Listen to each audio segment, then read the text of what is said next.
Pourquoi tourisme vert? Déjà, la couleur verte renvoie à la croissance, à la durabilité et aussi à la conservation. C'est-à-dire, le concept de tourisme vert est utilisé pour décrire les types de tourisme qui se concentrent sur la découverte, la protection et la préservation de l'environnement.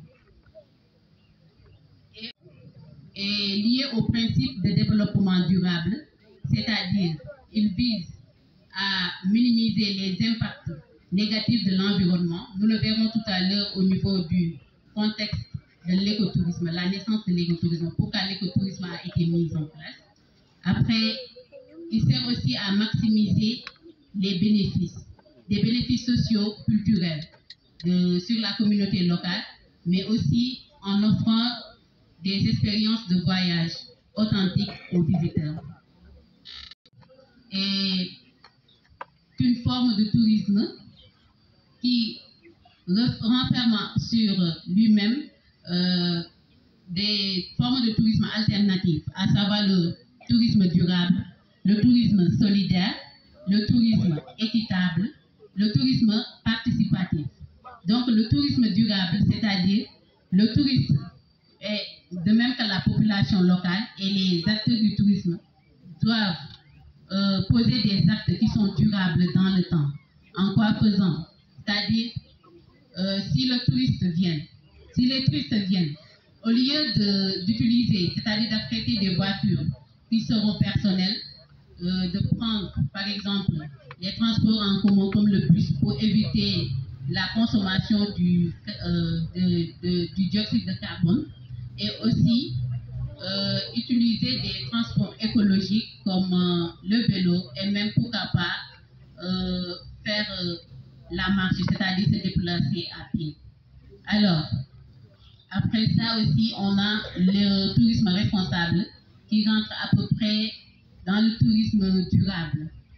Le tourisme responsable, c'est-à-dire si le touriste vient, s'il doit aller visiter, par exemple, prenons le cas d'un parc, arrivé à l'intérieur, il doit éviter de frustrer les espèces qui s'y trouvent, parce que déjà, s'ils sont frustrés, certains peuvent s'adonner à la mort, d'autres peuvent migrer, quitter le lieu. C'est pour cela que des fois on dit que les espèces sont rares, parce qu'ils migrent d'une destination à une autre.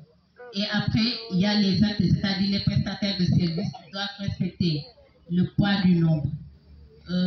Par exemple, au lieu de prendre un bon nombre de personnes, ils peuvent étaler ça en groupe. Un groupe qui part, d'autres viennent après, et ainsi de suite, pour éviter le piétinement abusif du sol. Il y a aussi le tourisme équitable, c'est-à-dire une juste répartition des bénéfices entre les différents acteurs qui sont impliqués, la population locale et les prestataires de services.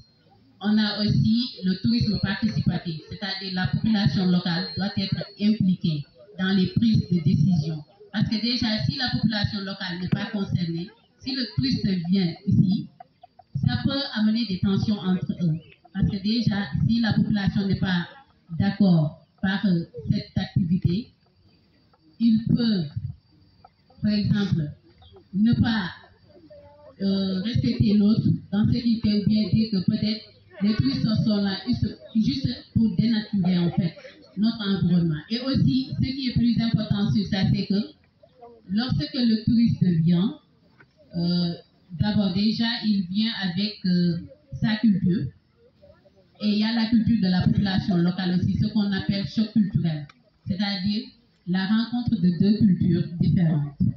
Et la population locale aussi doit éviter de copier ce que le touriste avait sur place. Peut-être s'il copie, ce sera juste quelque chose qui est avantageux par rapport à leur milieu.